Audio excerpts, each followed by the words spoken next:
आज नया साल का शुभ दिवस है। आप सबको शुभ आशीर्वाद।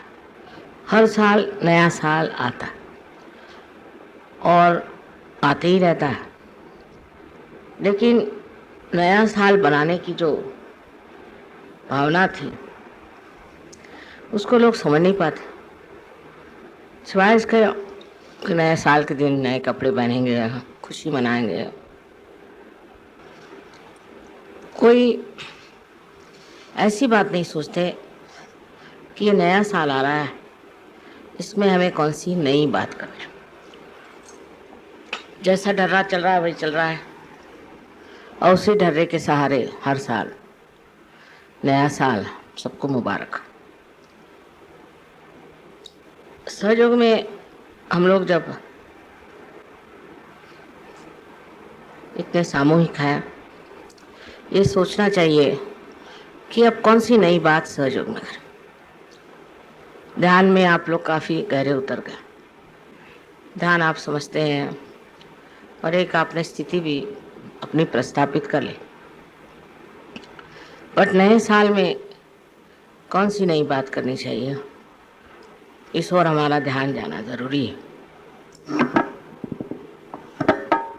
असल में पहले तो हमें ये भी सोच लेना चाहिए कि हमारे देश के क्या प्रश्न हैं और सारी दुनिया के कौन से प्रश्न हैं और उन प्रश्नों को हम किस तरह से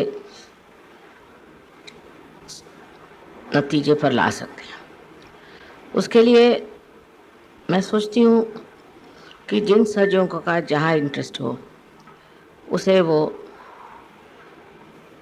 ध्यानपूर्वक देखें। ऐसे तो बहुत सी चीज़ें सहयोग में नई नई शुरू हो गई। आप जानते हैं कि इस बार हमने सोचा है कि शिया मुसलमानों को बुलवा के समझाया जाए, उसके लिए कोशिश करें। और शिवाजी महाराज का जो बड़ा पवित्र जीवन रहा उसका भी प्रचार करने की कोशिश करें। तो दोनों चीज़ें बहुत अच्छी हैं कि शिया लोग समझ जाए धर्म क्या है, और शिवाजी के जीवन को देख करके हम लोग भी समझ जाएं कि धर्म क्या और उनके आदर्श क्या थे और उस आदर्श के लिए उन्होंने क्या क्या किया। इतने थोड़े से समय में उन्होंने कितना कार्य करके दिखा दिया। अब संगठित रूप में हम लोग बहुत ठीक हो गए हैं, खासकर दिल्ली में और दिल्ली के आसपास, और सहयोग बढ़ भी रहा। उसके साथ साथ ये भी सोचना है कि हमारे अंदर गरुआपन आ रहा है या नहीं। बस अगर सहयोग बढ़ रहा है, उसकी क्वांटिटी बहुत बढ़ रही है, तो क्वालिटी आई कि नहीं ये बहुत ज़रूरी तो सोचना और उसकी तरफ ध्यान देना चाहिए।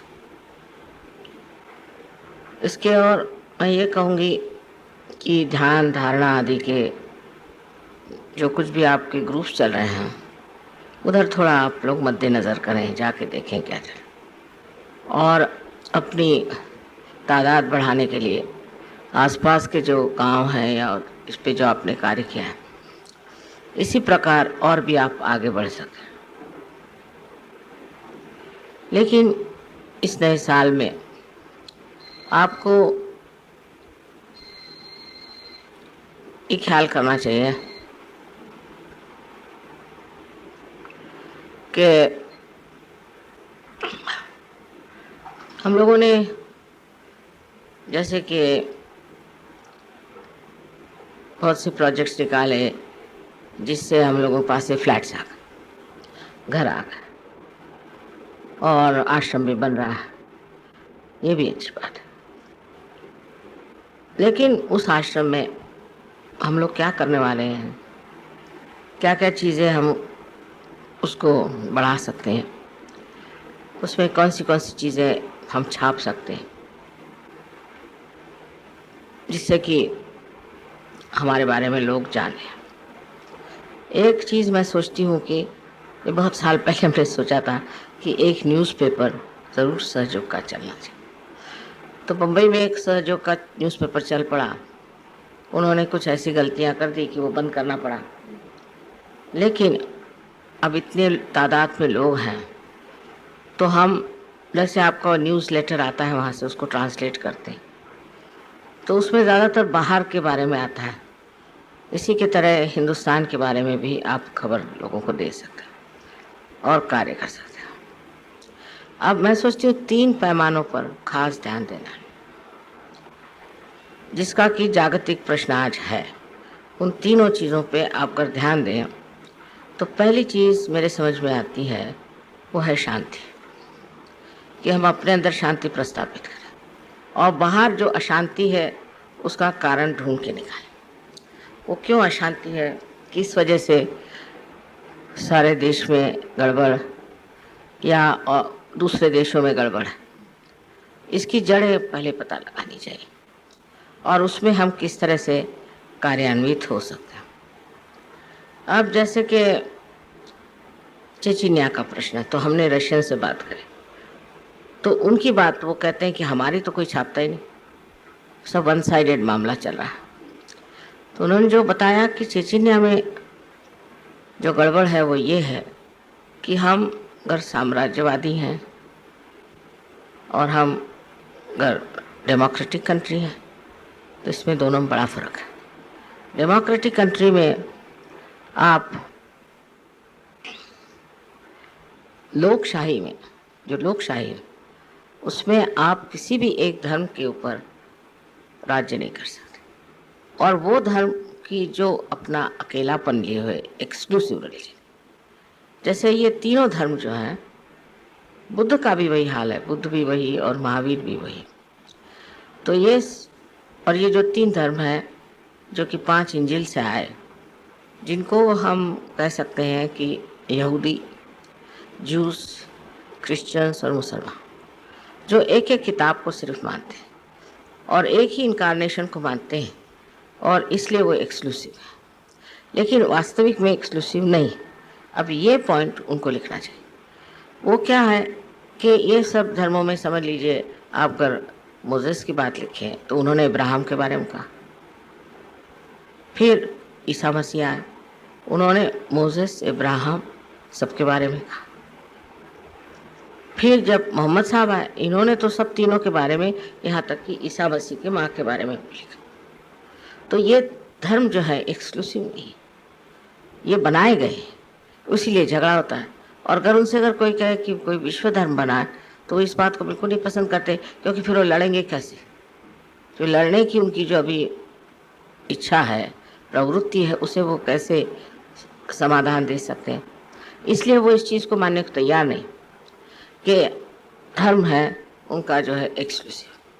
और ये सारे एक्सक्लूसिव धर्म के ऊपर हम अगर चाहें कि डेमोक्रेसी में एक एक इधर यहूदी आ जाए, इधर वो आ जाए, उधर वो आ जाए, तो झगड़ा चलते ही रहे। इसलिए उनको विश्व धर्म में आना चाहिए। विश्व धर्म में आते ही ये भावनाएं टूट जाएंगी कि हम अलग हैं और वो तो अलग हैं। अब देखिए अगर आप देखें तो आज भी, इस वक्त भी हर जगह धर्म को लेकर के बड़े बड़े संग्राम हो रहे हैं। वो सब खत्म हो जाए, अगर ये हो जाए कि ये धर्म एक्सक्लूसिव है ही नहीं, आप लड़ क्यों रहे। एक अगर यहूदी है तो वो मानता है, फिर ईसा मसीह वाले लोग हैं वो मानते हैं कि सब लोग उसी एक एक प्रणाली से ही निकले। जब ये बात है, जब वो कोई सा भी धर्म एक्सक्लूसिव नहीं है, तो ये झगड़ा लेकर के और सारे दुनिया में जो आज क्रंदन चल रहा है वो उसको बंद करना चाहिए। तो उन्होंने यही कहा कि समझ लीजिए अभी चेचिनिया में ये मुसलमानों को हमने राज दे दिया। तो ये मुसलमान कौम अब प्रसिद्ध है कि एक एक आदमी 28 बच्चे तक पैदा करता है, और इन्होंने ऐसे बच्चे पैदा कर करके, और वो तो कहते हैं कि फैक्ट्री है वहाँ की औरतें, और अपने को मेजॉरिटी बना लिया। अब कल इनको अगर ये राज दे देंगे तो ये फिर यही करेंगे, और फिर आप उनको कैसे रोक सकते। तो इनके धर्म में जो है जो कुछ भी शक्ति है वो ये है कि हम बहुत बड़े तादाद में, तो ये बढ़ाना कोई मुश्किल है इनके लिए।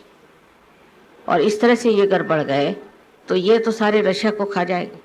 तो ये रशियन क्यों नहीं होते, किसी एक धर्म को लेकर क्यों चलते। तो मुसलमानों का तो ये है कि अब जैसे हिंदुस्तानी है तो वो पहले मुसलमान है फिर हिंदुस्तानी, ये सारे देशों में है। पर अब यहाँ के मुसलमानों ने ऐसी चपत खाई पाकिस्तान में कि हर रोज़ 18 से लेकर 20 लोग मारे जा रहे हैं जो हिंदुस्तानी। अब वो उनका इंटरव्यू आया था, शायद नहीं आपने देखा हो, वहाँ आया था तो उन्होंने ये कहा, न खुदा ही मिला न विसाले सनम, न यहाँ के रहे न वहाँ के, ऐसी बुरी हालत है। अब यहाँ के हिंदुस्तानी लोगों के खोपड़ी में आ रही बात कि हिंदुस्तान में जो लोग रुक गए वो बहुत समृद्ध हैं, वो सब ठीक हैं, उनकी कोई परेशानी। वहाँ तो सबको ये है कि कौन आदमी कल कट के ख़त्म हो जाएगा पता नहीं, ये दशा, और मारे जा रहे हैं पाकिस्तान में, क्योंकि वहाँ सिंधी और पंजाबी जो हैं वो नहीं चाहते लोग रहे। चाहे हिंदुस्तानी होने की वजह से उन्होंने अपना एक ग्रुप बना लिया और सब कराची के आसपास रहते हैं। अब कहते हैं हमें कराची दे दो, और क्योंकि हम मेजॉरिटी, अब कराची उनका एक ही पोर्ट है। तो सारे जो ये धर्म है जो कि खासकर इस्लाम में जो सबसे बड़ी बात उन्होंने कही है कि जब तक तुम खुद को नहीं जानोगे तुम खुदा को नहीं जाने, पहले खुद को जानो। और जो दूसरी बात जिस पर इन्होंने आफत मचाई हुई है वो ये है कि ये निराकार को मानते हैं, साकार को मानते ही नहीं। जो निराकार को मानते हैं वो ज़मीनों के लिए क्यों लड़ रहे हैं? वो तो साकार जड़ चीज़ है। जब आप निराकार को मानते हैं तो निराकार को प्राप्त करें, और निराकार को प्राप्त किए के बगैर आप सिर्फ ज़मीनों के लिए लड़ रहे हैं, ये भी दूसरी गलत बात है। पर इन लोगों को समझाना आसान नहीं है और इनके तो खून सवार है जो भी बात है। लेकिन कहीं कहीं ऐसे हम लोग आर्टिकल्स देना शुरू करते हैं, ऐसी बातें कहना शुरू करते हैं तो लोग सोचने लगेंगे, देखें ये जो बात कह रहे हैं इसमें सच्चाई कितनी और झूठ कितना, और फिर ये भी देखेंगे कि हम आज तक लड़ते रहे मरते रहे, उससे हमें क्या फ़ायदा। उसके बाद मतलब एक मुसलमान जाति ऐसी कि जो सहयोग के लिए बड़ी मुश्किल है और आर्थिक। हालांकि ऐसा नहीं कहना चाहिए क्योंकि मुसलमान काफ़ी जगह से आए हैं, सहयोग में हैं, अपने 15-20 सहयोगी सारे वर्ल्ड में आप कह सकते।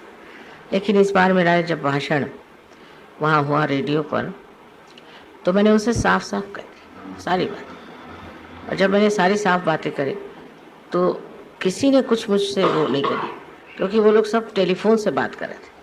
पर वहाँ के कुछ लेडीज़ ने फ़ोन किया कि हमें तो ठंडा ठंडा आ रहा है माता जी की बात सुन कर, और बहुत से लोग पार। तो ये भी एक सोच रहे हैं कि एक तरीका ज़रिया है जिससे जो लोग बाहर गए हो, जैसे ईरानी ने से, अब वो लोग सब वहाँ बसे हुए हैं अमेरिका में, उनको हम पकड़ सकते हैं। इस प्रकार हर जगह मुसलमान जहाँ जहाँ गए हैं, एक तो उत्पाती बहुत हैं, झगड़े करते हैं, और दूसरे ये कि ऐसी ऐसी बातें सोचते हैं जैसे कि अफ्रीका में उन्होंने अब सब अपना गुट बना लिया है। और अभी एक आदमी जिसने कि एक बड़ा भारी एक गैंग बनाया था और वो चाह रहे थे कि वहाँ का जो वर्ल्ड ट्रेड वो है उसको उड़ा दें, उसमें वो पकड़ा गया, उसको 18 साल की सज़ा। तो ये लोग जहाँ भी रहते हैं उत्पाती है, समझते नहीं। समझाने की ज़रूरत है कि जब आप निराकार में विश्वास करते हैं तो आप ज़मीन के पीछे में क्यों लड़ रहे हैं। और दूसरी बेवकूफ़ी की बात इनकी ऐसी भी कि जब आप मर जाएंगे और जब आप गाड़े जाएंगे तो जब क़याम आएगा, जब रिजरेक्शन का टाइम आएगा, तो उस वक्त में आपके शरीर निकल आएंगे और उनको रिजरेक्शन होगा। अब बताइए 500 साल बाद कौन सा शरीर का हिस्सा निकलेगा और किसको ये होने वाला है। इस प्रकार आप सोचिए कि काफ़ी अजीब चीज़ है, पर इसको किसी तरह से लिख करके और ये करके हम लोगों को चाहिए कि कुछ न्यूज़पेपर में ये लिखा जाए और उनको बताया जाए कि बेवकूफ़ी की बातें करते हैं और इस बेवकूफ़ी में फंसे। और सबसे बड़ी तो बात है कि मोहम्मद साहब ने कुरान नहीं लिखी। 40 साल बाद मोहम्मद साहब की कुरान लिखी गई। ईसा मसीह ने कभी कोई बाइबल नहीं लिखी और न ही मोसेस ने कुछ लिखा। इस प्रकार ये भी बात है कि उसकी ऑथेंटिसिटी क्या है जिसके लिए आप लोग लड़ रहे हैं। अब ये अगर इस तरह से चलते रहे तो नर्क में जाएंगे और कोई इलाज तो मुझे दिखाई देगा कि बेवकूफ़ी की भी कोई हद होती है, और ऐसी बेवकूफ़ी की बातें करके और इनका कोई कल्याण नहीं हो सकता। अब अगर इनमें से मुसलमानों में से कोई ढूंढो तो बहुत मुश्किल है। हो सकता है एक आध दो निकल आए और आदमी इतनी हिम्मत कर ले कि ये बातें कहे और समझाए। पर ये लोग सब डरते हैं कि वो मारे जाएंगे और उनको ख़त्म कर देंगे, पर ऐसा होगा नहीं, क्योंकि अगर सहज में आए तो कोई किसी को मार नहीं सकता। उतनी हिम्मत कोई अगर करे तो इन लोगों को समझा सकते हैं। और ये जो सबसे बड़ी चीज़ है कि हमारी शांति खत्म हुई है, ये धर्म की वजह से। ये जो अधर्मी धर्म है उसकी वजह से हमारे अंदर शांति नहीं। अगर एक चीज़ यही खत्म हो जाए तो युद्ध का, मैं कहती हूँ कि एटलीस्ट 75% प्रॉब्लम सॉल्व हो जाए। अब दूसरी बात यह है कि अशांति कहाँ से आती है, क्योंकि अगर उस पैमाने पर देखा जाए कि बड़े बड़े देशों में लड़ाई हो रहा है, झगड़े हो रहे हैं, तो ये दूसरी बात है। अब जैसे शिराक साहब ने वहाँ पर एटम बॉम्ब लगा दिए, तब उनके यहाँ भी बहुत से बॉम्ब्स पड़ रहे हैं।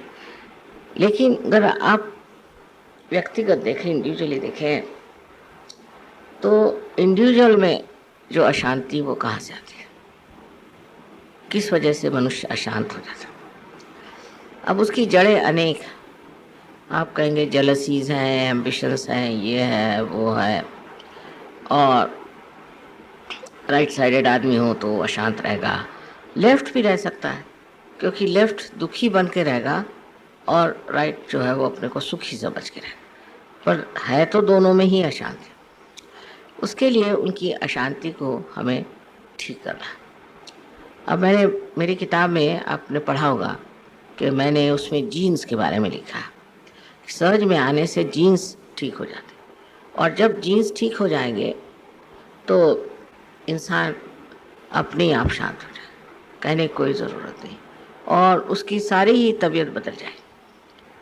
तो उसमें मैंने काफ़ी एक्सप्लेन करके बताया है फॉस्फोरस पे, कि फॉस्फोरस जो जीन्स में होते हैं, तो जब आदमी ड्राई हो जाता है तो फॉस्फोरस एक्सप्लोड करता है, वो तो आप जानते हैं एक्सप्लोड करता है। तो अभी गर्ली कर कह रहे थे कि माँ ये तो पॉइंट किसी ने आज तक कहा ही नहीं। एक साहब को फॉस्फोरस पे 3 लोगों को नोबेल प्राइज़ मिला, पर ये जो बात आपने कही ये किसी ने आज तक कही नहीं। तो मैंने कहा भी ये नोबेल प्राइज़ के लिए तो गए हुए हैं, शायद हो ही जाएगा पीस पर बात क्या है कि जब आदमी के अंदर अशांति आ जाती है तो अशांति में ग्रुपबाजी हो सकती है। मैं सोचती हूँ 2 तरह से होती है, एक तो अहंकारी लोगों की होती है, और दूसरी जो कि लेफ्ट साइडेड है, पजेस्ट। अफ्रीका की जो गड़बड़ है वो है पजेस्ट लोग, लेकिन बाकी जो है इनके अहंकार की। तो अगर अहंकार और पोजीशन दोनों को अगर हम लोग नष्ट कर दें तो हम शांत हो जाए, और उस शांति के माध्यम से हम स्वयं ही दूसरों को शांति दे सकते। तो ज़्यादा ध्यान इधर करना चाहिए कि भाई देहात में गए, वहाँ लोगों को रियलाइजेशन दिया, सर उनको शांति का महत्व समझा। अब जैसे नॉर्थ के जो गाँव हैं उसमें एक खराबी जो बहुत पाई जाती है वो कि यहाँ पर मुसलमान मेंटालिटी की वजह से औरतों को बहुत दबाया जाता है, और फिर औरतों को जब आप दबाते हैं तो जब वो खड़ी होती हैं तो भी मर्दानों से बढ़ के। तो ये जो रिस्पेक्ट फॉर वीमेन होनी चाहिए, और यहाँ की औरतें भी ऐसी कुछ पिछड़ी हुई हैं कि वो समझ नहीं पाती कि अपना सेल्फ रिस्पेक्ट क्या है। अब सहयोग में मैं देखती हूँ हमारे यहाँ औरतें बड़ी कमज़ोर हैं, हालांकि मैं एक औरत हूँ। ध्यान नहीं करना, मतलब बैक बाइटिंग, झगड़ा लगाना, अभी ये धंधे चलते रहते, और सबसे बड़े तो डोमिनेशन। अब ये चीज़ें जो इन औरतों में आ गई हैं उससे अपनी शक्तिहीन हो जाती है, क्योंकि औरतों से शक्ति आती है, पोटेंशियल तो वो, और जब वो इस तरह से बिहेव करने लग जाती हैं तो सारे ही समाज की जो शक्ति है ख़त्म हो जाती है। तो सबसे बड़ी बात यह है कि अपनी औरतों में शांति प्रस्थापित करना चाहिए, और उसके लिए हस्बैंड में भी शांति होनी चाहिए। वो अगर शांत हो और वाइफ की रिस्पेक्ट करे तो मेरे ख्याल से बच्चों में भी शांति आ जाएगी, घर में भी शांति आ जाएगी। अब यहाँ पर जो एक तरह का एग्रेशन है पुरुषों का वो वहाँ तक कभी सीमित रहेगा ही नहीं, वो वापस लौट करके आदमियों पे आए।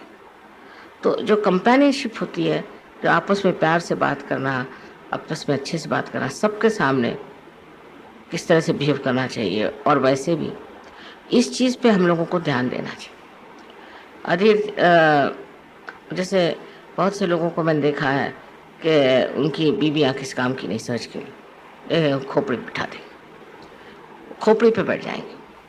बहुतों के हस्बैंड ऐसे कि वो अपने बीवियों परवाह नहीं करते और उनको मारते पीटते रहे। अब भी सहयोग में ऐसे केसेस, इससे बड़ा दुख होता है मुझे कि अब भी अगर मियाँ और बीवी में कंपेनियनशिप नहीं आता है तो कोई सीरियस बात है, मेरे लिए बड़ी सीरियस बात है कि कंप्लीट कंपेनियनशिप। क्योंकि अब आप सहयोगी हो गए, वाइफ भी आपकी सहयोगी है, और जब दोनों आदमी एक ही इसमें बैठे हुए हैं तब उनमें आपस में झगड़ा कैसे होना ही नहीं चाहिए, क्योंकि ये बड़ी डेंजरस चीज़ है।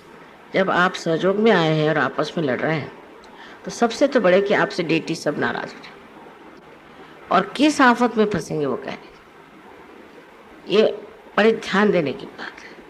समझ लीजिए एक औरत है और एक आदमी ऐसा है कि वो ज़बरदस्ती उसे परेशान कर दे, बेकार, ये नहीं अच्छा, वो नहीं अच्छा, ऐसा नहीं वैसा।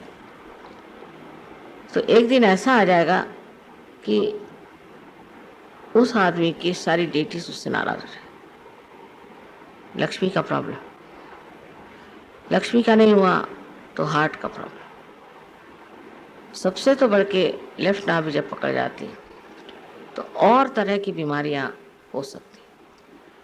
अब लेफ्ट नाभि पर बहुत ही ज़्यादा मैंने काम किया है और मैं देखती हूँ कि लेफ्ट नाभि जो है वो बड़ी मुश्किल से ठीक होती है, क्योंकि इंट्रोस्पेक्शन नहीं, सोचते नहीं कि लेफ्ट नाभि हमारी क्यों पकड़ रही। फिर समझ लो वाइफ है, वो ज़बरदस्त है और सुनने को तैयार नहीं और अपना ही चलाती, जो भी है अपमान करती। उनसे बैठ के बात करो, आपस में रिपोर्ट होना चाहिए, बातचीत होनी चाहिए। अब लोग सहयोग में आते हैं तो देखा जाता है कि चले सहयोग के पीछे, कभी मियाँ बीवी की बातचीत नहीं, बच्चों से बातचीत नहीं। ये तो ऐसे ही हुआ जैसे कि इंग्लैंड अमेरिका में लोग हॉलीडे में जाते हैं। सहयोग के लिए टाइम देना चाहिए, उसके लिए मेहनत करनी चाहिए, पर कंपेनियनशिप में दोनों मिलके, बच्चों को भी इसमें लाइए, वाइफ को भी लाइए, सबको ला करके। अगर आप चाहें कि आप तो सहयोग का कार्य करते रहे और वाइफ अपने घर में बैठी रहे, जाते साथ तो वो बिगड़ पड़े। तो कोशिश ये करनी चाहिए कि पूरी कंपेनियनशिप हो, वाइफ से डिस्कस करें, उससे बताएं कि ये प्लान है, कैसे करें, क्या करें। उनका भी उत्थान होना चाहिए, उनकी भी इंटेलेक्चुअल लेवल बढ़नी चाहिए, उनकी भी सूझबूझ बढ़नी चाहिए। सो ये जो मुसलमानों के असर से यहाँ पर मैंने देखा है कि अब उल्टा हो रहा है। पहले तो मैं देखती थी कि औरतें बहुत दब्बू थी, अब वो औरतें आदमियों को दबोच रही। तो ये जो एक्शन रिएक्शन है, इसको सहयोग में एकदम ख़त्म कर देना चाहिए, और उसका इलाज ये है कि पहले अपने जीवनी में, अपने वैवाहिक जीवन में ये ठीक करें। अब जब आप शांत हो जाएंगे तो आपके बच्चे भी शांत हो जाएं। ये सारी जितनी भी बीमारियां हैं जो अशांति की, जिसमें आप बड़े बड़े युद्धों में देखते हैं, ये आती कहाँ से? ये मनुष्य से आती, कोई आकाश से नहीं आती, कोई आपके पेड़ों से नहीं आती। ये जो जड़ इसकी जो है मनुष्य है, और अगर मनुष्य ही इस चीज़ में शांति में रम जाए और उसमें वो पनप जाए और उसके लिए वो बड़ी गौरवशाली चीज़ समझे कि मैं बहुत शांत चित्त, कम से कम अपने सामाजिक ढर्रा ठीक हो जाए। जो सामाजिक ढर्रा है उसको ठीक करने का भी कार्य सहयोगियों को करना है, पर जो आपस में लड़ते रहते हैं वो क्या जा करके सामाजिक ढर्रा करें। बहुत बार ऐसी शिकायत आती कि माँ वो साहब तो बहुत अच्छे, उनकी बीवी बड़ी ज़बरदस्त, फिर कहीं आता उनकी बीवी अच्छी तो साहब बड़ी ज़बरदस्त। इस प्रकार बहुत बार रिपोर्ट्स आते हैं। तो हम लोगों के पास तो अपनी एक सभ्यता है, अपना एक तौर तरीका है, उस सभ्यता से वंचित होकर के और हम गलत काम कर रहे हैं।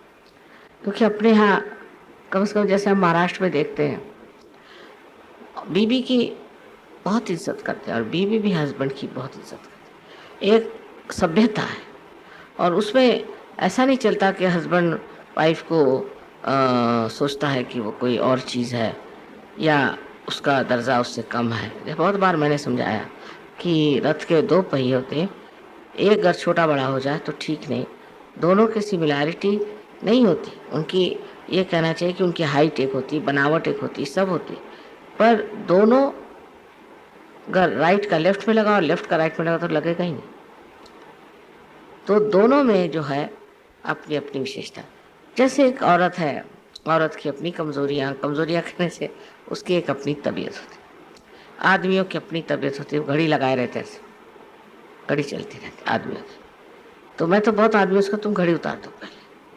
अब औरतों को है ज़रूर थोड़ा टाइम लगता है, कहीं जाना हो कुछ हो, अब वो टाइम से नहीं चले तो हो गया आदमी लोग खत्म।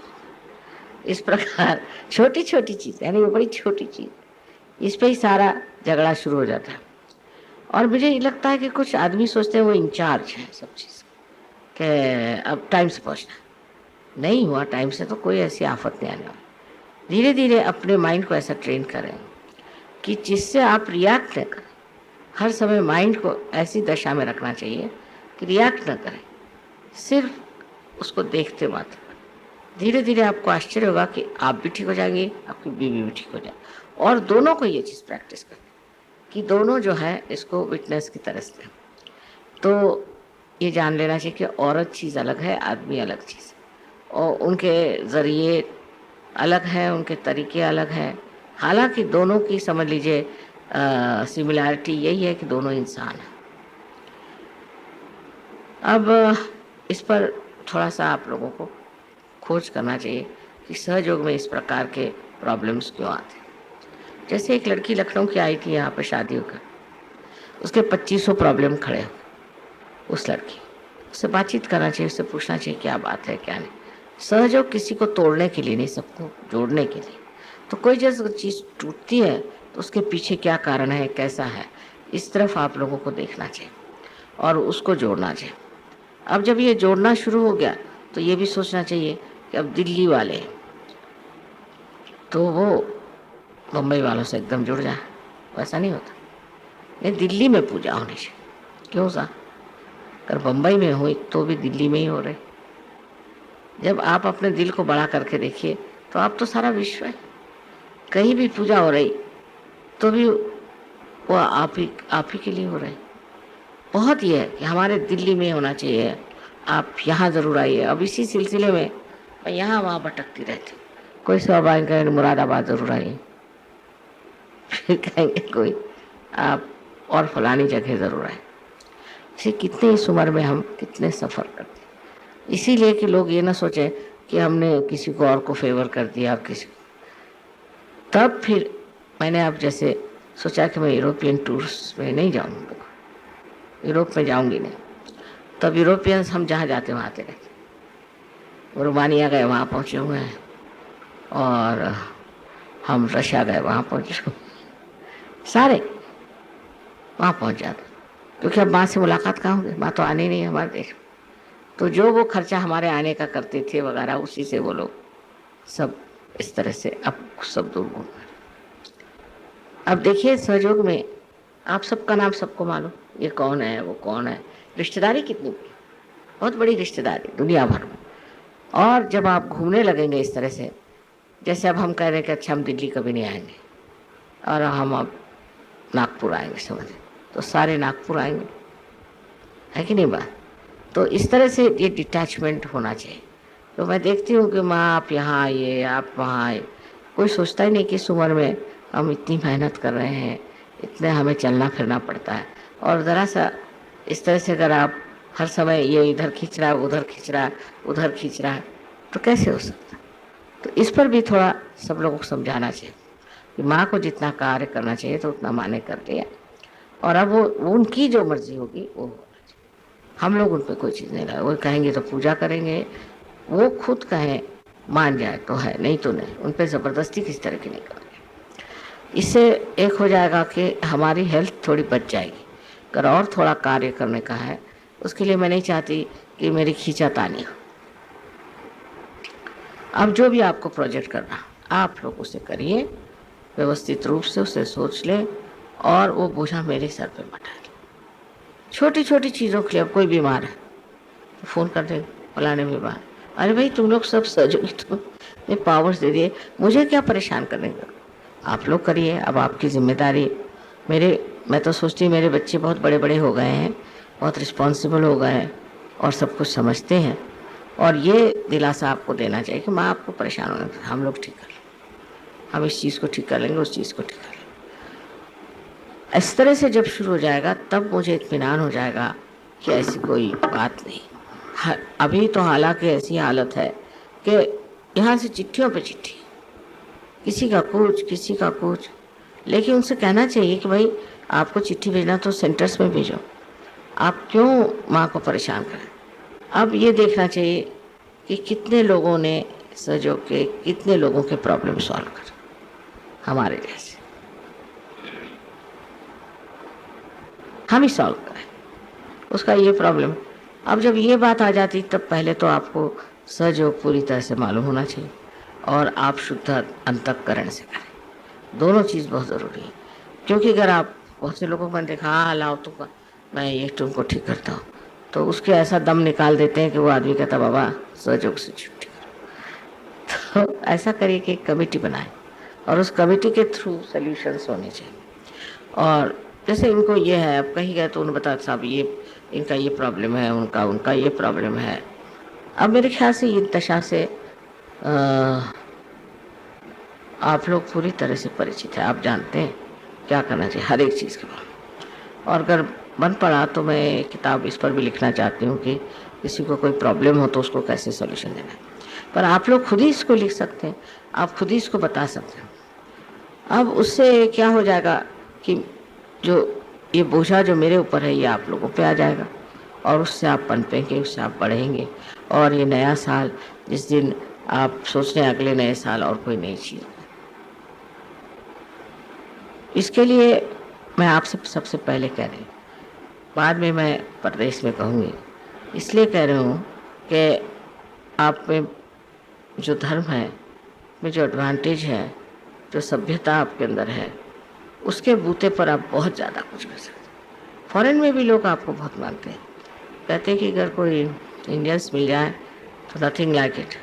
अब एक लेडी को भेजा इंडियन को वहाँ शादी करा कर, उन्होंने ऐसे तमाशे कर दिए कि बाबा इनको भेज दो वापस, कोई अंग्रेजी भेज दो। तो ये चीज़ें हैं जो कि खास करके देखने की और सोचने की। रही दूसरी शादी की भी बात, तो उस पर भी मैं कहना चाहती हूँ आप लोगों से कि आप लोग लीडर्स हैं कि शादी को बहुत सोच समझ के सजेस्ट करें। इससे कोई अपने को फ़ायदा तो होता नहीं, आप कितनों की शादी करी उससे कोई फाइनेंशियल भी फ़ायदा नहीं होता है, न ही कोई और फ़ायदा होता है, सिवाय इसके कि अगर वो हैप्पीली मैरिड हो जाए हस्बैंड वाइफ तो उनको फ़ायदा होता है और बड़े बड़े संत साधु भी जन्म ले सकते। पर वो लोग ये सोचते हैं कि हमें ओब्लाइज करें अगर शादी कर रहे हैं, का एटीट्यूड ही है कि वो बड़े हमें ओब्लाइज कर रहे हैं कि उन्होंने शादी कर ली, उसका हमें क्या एडवांटेज है। तो जब आप लोग रेकमेंड करिए तो उसको बता दें कि इसमें माँ का कोई एडवांटेज नहीं, सहयोग में कोई एडवांटेज नहीं, सिवाय इसके कि आपकी शादी हम करा रहे हैं, ये आपका एडवांटेज है। उसके बाद बहुत छानबीन के बाद ही शादियाँ करानी चाहिए, क्योंकि एकदम से कहीं शादी हो जाती है प्रॉब्लम्स। ये सब देखते हुए कि अब लोग ठीक हो रहे हैं, मैरिजेस ठीक हो रहे हैं, मुझे बच्चों की तरफ भी ध्यान देना। अब जो पहली चीज़ मैंने कही कि सबकी शांति रहनी चाहिए, दूसरी मैंने चीज़ की कि सामाजिक औरतों का मान और औरतों को संभालना, और जो समाज की जो दूरी, जो समाज का जो आधार है वो औरतों को समाज संभालना पड़ता है। उसके लिए पुरुषों की इतनी ज़रूरत नहीं, पुरुषों का काम है कि अपना इकोनॉमिक्स पॉलिटिक्स करते हैं, पर औरतों को समाज तो वो सैक्रिफाइसिंग होना चाहिए, समझदार होनी चाहिए और सूदने होनी चाहिए, तब ये समाज अपना ठीक रहेगा। अब बहुत सी औरतें हैं भी जनरस नहीं हैं, कभी सहयोग के बारे में खास जानती नहीं, और जो जानती हैं वो अपने पता नहीं क्या समझती, तो उनमें बैलेंस लाना, उनको बिठा के समझाना, ये बहुत ही ज़रूरी काम है। दिखने में लगता है कि ऐसी कोई बात नहीं, लेकिन मैं सोचती हूँ कि ये बड़ी अहम बात है, बहुत इम्पोर्टेंट बात है कि जो हमारे यहाँ की स्त्री है उसको पता होना चाहिए वो क्या है, किस लिए इस दुनिया में आई, उसका क्या कार्य, वो है समाज बनाने वाली। और उसको समाज बनाने में कहाँ तक आप मदद कर रहे हैं या समझ रहे हैं। इस तरह से एक ध्यान इधर हो जाए तो दूसरा मतलब ये कि औरतों की तरफ ध्यान देना चाहिए, बहुत ज़रूरी है। तीसरी जो चीज़ मैंने बताई है वो है कि बच्चों के बारे में। अब बच्चों के बारे में भी हमारे जो ख्यालात हैं, जो कुछ भी है, उसको समझना चाहिए। बच्चों से बातचीत करनी चाहिए, पूछताछ करनी चाहिए। इंग्लैंड में एक किताब उन्होंने छापी जिसमें उन्होंने बच्चे सबके बारे में क्या कहते हैं वो लिखा। वो जब छापी और जिस दिन पब्लिश हुई दूसरे दिन सारी की सारी बिकी। और अभी यह हाल है कि आपको किताब मिलना मुश्किल, क्योंकि इतनी मज़ेदार है बच्चों की चीज़ और सब लोग पढ़ना चाहते हैं। बच्चे क्या कह रहे हैं, बच्चों का क्या है, बहुत ही प्यारी प्यारी बातें उसमें बच्चों ने बताई। यहाँ तक कि उस ज़माने में जो प्राइम मिनिस्टर थे वो और मिनिस्टर्स थे उनके बारे में। उससे दो चीज़ हो जाएगी कि एक तो समाज में बच्चों की कोई अपनी कहना चाहिए शक्ति हो जाए। बच्चे जो कह रहे हैं उनमें क्या इनोसेंस है, उसके थ्रू ये क्या कह रहे हैं, ये सारे समाज को मालूम है। तब समाज से आदान प्रदान होता है। बच्चे देखते हैं कि हमने जो कही बात मानी गई, फिर जो बड़े हैं वो सोचते हैं कि ये बच्चों ने बात कही, इसको कैसे हमें अटेंड करना चाहिए। सो वो आदान प्रदान शुरू करना चाहिए। उसमें बच्चों में रूडनेस नहीं आनी चाहिए, न ही उनमें कोई अहंकार होना चाहिए, पर अपनी बात कहने की क्षमता उनमें आ जानी चाहिए। उस बात को भी आप ध्यान देकर, और ऐसी प्यारी प्यारी बातें बच्चे करते हैं कि मुझे तो बड़ा मज़ा आता है। मुझे अगर 100 बच्चे दे दीजिए तो मुझे फिर कोई चीज़ की जरूरत। इसी उनकी जो समझ है वो बड़ी गहरी और बड़ी संवेदनशील, छोटी छोटी चीज़ों को देखते हैं और छोटी छोटी चीज़ों को इतने प्यार से बताते हैं कि जैसे कि कोई सारी डिवाइन नॉलेज और डिवाइन जो कुछ एक्टिविटी है उसमें बिल्कुल समाये हो। छोटी छोटी बातें, अब जैसे यहाँ ये रखा, कभी कोई बच्चा होगा तो वो आ कर के इसको ऑर्गेनाइज करते हैं। ऐसे नहीं, माँ के लिए ये चीज़ पहले रखनी चाहिए, वो चीज़ बाद में रखनी चाहिए, ला के रख दी एक जैसे, ऐसे थोड़ी रखते हैं।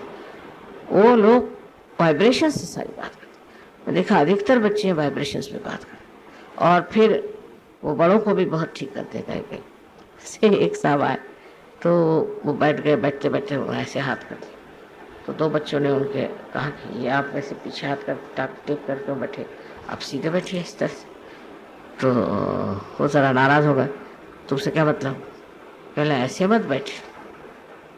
तो उनका क्या बात, तो आपको माँ के वाइब्रेशंस कैसे मिलेंगे, ये तो सारे आपको ज़मीन के वाइब्रेशंस मिलेंगे।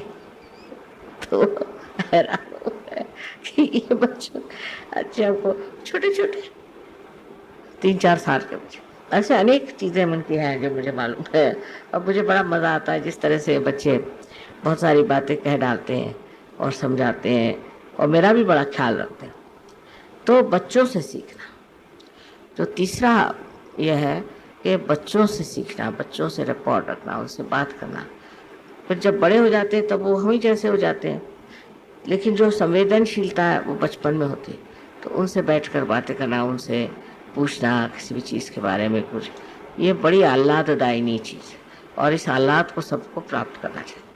तो मैंने आपसे बताया कि रिलीजन के नाम से जो लोग झगड़ा करते हैं उनके अंदर शांति प्रस्तापित करें, उनसे बातचीत करें, समझा कर। और फिर जो 2 सेकंड है, मैंने आपसे बताया कि समाज अगर अच्छा नहीं होगा तो कभी भी अमन, चैन, शांति उस देश में नहीं आएगा, उसकी प्रगति नहीं होगी। अब जैसे देखिए रशिया की बात मैंने देखी कि वहाँ का समाज बहुत अच्छा है, चाइना का समाज बहुत अच्छा है, इसी तरह हिंदुस्तान का भी समाज अच्छा है। और इसका कारण वहाँ की स्त्रियाँ, उन्होंने समाज को बांध रखा। अमेरिका में बहुत समृद्धि है, सब कुछ है, पर समाज बहुत खराब। तो सहयोग का बड़ा भारी कार्य है कि समाज की जो फाउंडेशन है उसको बनाएं। हर जगह के जो समाज है उसमें क्या क्या गैर कानूनी चीज़ होते हैं, क्या क्या गैर बातें होती हैं। अब जैसे वहाँ पर अमेरिका में एक छोटी लड़की को बहुत मारा पीटा गया, ये हुआ, तो उनका फ़ोन आया मुझे, माँ हम चाह रहे हैं उस लड़की को सपोर्ट करें। मैंने कहा बिल्कुल करो, उसको बहुत ज़रूरी, उसको क्या चाहिए क्या नहीं उसको अपने पास ला कर रखो, देखो और उसकी बहुत मदद करो, पुलिस से पूछ करके कि हम इनको संभालते हैं। तो एक तरह का नया आयाम, नया डायमेंशन आपको मिल जाएगा कि ये लोग बहुत परवाह करते हैं। कोई परेशान है, किसी के पास में खाने पीने को नहीं है, किसी के पास में और कोई चीज़ जिसके लिए वो परेशान है, वो किसी लालच की वजह से नहीं और परेशानी की वजह से परेशान है, तो उसकी तरफ ध्यान देना हम लोगों को अब बहुत ज़रूरी हो गया। टाइम आ गया कि जब हम सामूहिक तरीके से समाज के प्रश्नों का हल निकालें और इस तरफ ध्यान देना चाहिए। जैसे इन्फर्मरी निकालें कि जो लोग बुढ़े हो गए हैं और जो चल फिर नहीं सकते, तो उनको जो है कोई रहने की जगह होनी चाहिए। फिर वहाँ एक रेफ्यूजी कैंप निकाला, फिर वहाँ एक लेपर होम निकाला। काफ़ी छोटी उम्र थी हमारे, तीनों चीज़ें शुरू करा दी। हम चले आए पर अभी तक वो चल रही। तो इस तरह की तरफ भी ध्यान देना चाहिए कि समाज में इस तरह के लोग हैं जो कहना चाहिए कि एक तरह से वंचित, उनकी हेल्थ नहीं अच्छी, जिसको कुछ नहीं। अगर आप इस तरह के समाज को मदद करें तो बड़ा आपके प्रति सबको आदर और प्रेम हो जाए। अपने प्रति तो हम लोग कर ही रहे हैं, अपने को तो हमने पा ही लिया, पर हम औरों को क्या दें। और ख़ासकर सहज की शक्ति के कारण आप जितने लोगों को चाहें उनकी बीमारियां ठीक कर सकते हैं, उनको मदद कर सकते हैं, उनके साथ अच्छाई कर सकते हैं, उनके आश्रम बना सकते हैं। तो एक तरह से समाज का एक बोझ हमारे ऊपर है कि जब हमारे पास परमात्मा ने इतनी शक्ति दी है तो हम इस समाज को सुचारू रूप से किस तरह से परिवर्तित करें कि जिससे इनकी शारीरिक, मानसिक, बौद्धिक और सांस्कृतिक, इसके अलावा इनकी स्पिरिचुअल शक्ति भी बढ़ जाए। ये एक कार्य सहयोगियों को लेना चाहिए और अलग अलग जगह से ऐसे लोगों को लेकर समाज में जो लोग पिछड़े हैं, जो दुर्बल हैं, उनकी मदद करना चाहिए। धीरे धीरे आपको आश्चर्य होगा कि आपके बारे में पॉपुलैरिटी सारे देश में फैल जाए। असल में लोग ऐसे फोरम बनाते, इस तरह की चीज़ें बनाते हैं सिर्फ वोट लेने के लिए में या कुछ कमाने के लिए। हमको तो वो सब नहीं चाहिए, पर सिर्फ अपनी शक्ति से आप इस तरह के लोगों को ठीक कर सकते हैं। अब वो लोग अगर ठीक हो जाए तो वो स्वयं अपनी शक्ति से ये सिद्ध कर सकते हैं कि सहयोग से लोगों का भला हो। और इतना ही नहीं, और ये भी वो सबसे खुलेआम कह सकते हैं सहयोग क्या है क्या नहीं। पर आपको अब, मेरा मतलब है कि आज नए साल में ये जो हमारा एक ढर्रा है या ये जो शेल है जिसमें हम लोग रहते हैं, उससे निकल करके और बाहर की ओर प्रोजेक्शन करें। शुरुआत में प्रॉब्लम्स होंगे, खुद आप ही के अपने ईगो पहली चीज़ खड़ी हो जाएगी। अब वो आपको खोपड़ी खराब करेगी गुस्से आएंगे, आपको नाराज़ी होगी, तरह तरह की चीज़ें। पर इस पे काबू पाने के लिए भी तो आपको बाहर निकलना पड़ेगा। तो आप जानिएगा कैसे। यहाँ ठीक है, यहाँ तो सभी राम नाम है, ठीक, और जब बाहर निकलेंगे तो पता चलेगा कि बाहर वालों के साथ हम कैसे रहें, क्योंकि उनको भी इंटीग्रेट करना है हमको। और जब हम उनके साथ डील करना अच्छे से समझ आएंगे शांतिपूर्वक, तब समझना चाहिए कि हमारे अंदर एकदम से सफाई होगी। ये सफाई की बात है। बहुत से लोग हैं, हम आपकी बात ठीक है, आप जो करें सो ठीक है, पर हम नहीं कर सकते। क्यों भाई? क्योंकि आप भगवान हैं और हम ये। मैं कहा भगवान तो कुछ भी नहीं करते, वो तो बिल्कुल दूर ही रहते हैं।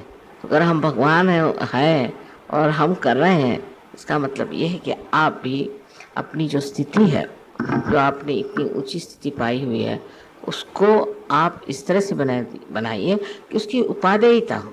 ये नहीं कि बेकार में आप सहयोगी बने बैठे, उसके उपयोग में लाने की पूर्ण व्यवस्था होनी चाहिए जो आपके पास आ सकती है।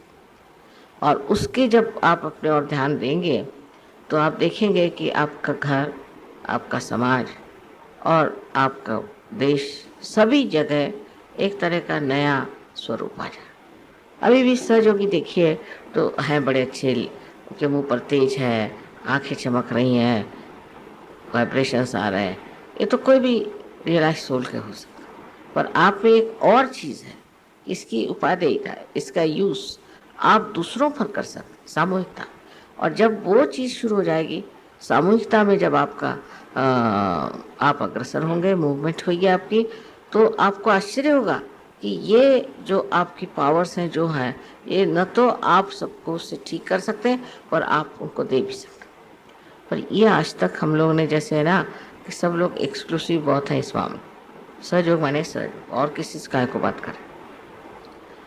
तो किसी भी पैमाने पर ये बात हो रही हो उसमें ध्यान देना चाहिए, और उधर बातचीत करने में कोई हर्ज नहीं, और नहीं इसमें कोई हर्ज है कि आप उन लोगों को सहयोग में खींचें, और जो नहीं है सहयोग में कोई हर्ज नहीं, पर उनके लिए तसल्ली और उनके लिए शांति देना ज़रूरी है। तो इस 3 पैमाने पर आप लोगों को काम करना है कि हम कैसे कर सकते। अब जैसे आप लोगों ने बैठ करके अभी मकान के लिए ठीक कर दिया, ज़मीन ठीक कर दी, बड़ी भारी बात है। उससे बड़ी बात मैं कह रहा हूँ वो ये कि हम लोगों की जो दुनिया भर में रेपुटेशन है, उसमें आना चाहिए कि ये गरीबों की मदद करते हैं, औरतों की मदद करते हैं, ये डाउन ट्रॉडन लोगों की मदद करते हैं, बीमारों की मदद करती है। मिशनरी झील से नहीं, पर यह कि अंदर से इनको महसूस होता है और ये करते हैं। इससे सहयोग के लिए 4 चांद लगता है, और ये हम लोगों को करना चाहिए, इसकी मेहनत करनी चाहिए, कोई मुश्किल चीज़ नहीं। तो ये नया साल में जो मैंने कहा, इसको ट्रांसलेट करके भी आपको भेजना पड़ेगा, क्योंकि वो लोग तो सुनना चाहेंगे कि कैसे क्या। एक तरह से हमारे इंट्रोस्पेक्शन को बढ़ाना चाहिए, और जब वो बढ़ने लगेगा तो आप उस पॉइंट पर पहुंच जाएंगे जहां बिल्कुल निर्विचारिता आ जाएगी। और जैसे निर्विचारिता आ जाएगी, आपको चाहिए कि उसको किसी तरह से आगे बढ़ाते रहें। निर्विचारिता में जो आप कार्य कर सकेंगे और कभी नहीं कर सकते। तो इसलिए अपनी तरफ ध्यान दे करके, अपनी ओर ध्यान दे करके अपने को निर्विचार होने का प्रयत्न करना। ध्यान में निर्विचारिता लानी चाहिए। उस निर्विचारिता में आप अपने माइंड से ऊपर चले गए, और सारी जो कोई कॉस्मिक शक्तियाँ वो आपको मदद करेंगी, और आपको जो मन होगा वो सब हो सकता है। पर ये सब करते वक्त आपको निर्विचार होना चाहिए, तो बहुत ज़रूरी बात है। और नहीं तो ये आधा इधर आधा उधर इस तरह से चलेगा। बहरहाल अब तो ये ज़रूर कहना चाहिए कि बहुत अच्छे हम लोग सब व्यवस्थित रूप से संगठित हो गए हैं। पर इसकी उपादेयता, ये जो हमने किया, जो हम रियलाइज सोल्स हो गए, तो क्या वो किस लिए किया? क्या बुद्ध के जैसे मरने के लिए किया, या महावीर के जैसे कपड़े उतारने में किया? किस चीज़ में इसका उपयोग किया हमने, कहाँ कर? और मैंने देखा है लोगों को वाइब्रेशंस का उपयोग बहुत करते हैं, कहीं जाए कोई प्रॉब्लम हो तो वाइब्रेशंस करना शुरू। पर ये तो अपने लिए हम करते हैं, अपनी उपादेयता के लिए, या ज़्यादा ज़्यादा सहयोग के लिए। पर जो नॉन सहयोगीज हैं उनके लिए भी इसको इस्तेमाल करना चाहिए, और कोई कठिन बात नहीं। तो आपके अंदर ये शक्ति है, चाहे जिसको देना चाहे आप दे सकते हैं। तो तब जब ये परोपकारी होने की जो प्रवृत्ति आपके अंदर जागरूक हो गई, तो कोई भी प्रश्न नहीं रह जाएगा। अब यही कहना है कि अपने जो भी कहा बैठ के लिख लीजिए, और उसका सिलसिला बना लीजिए, और सोचिए कि इस पर क्या कर सकते, क्या नहीं कर सकते। धन्यवाद।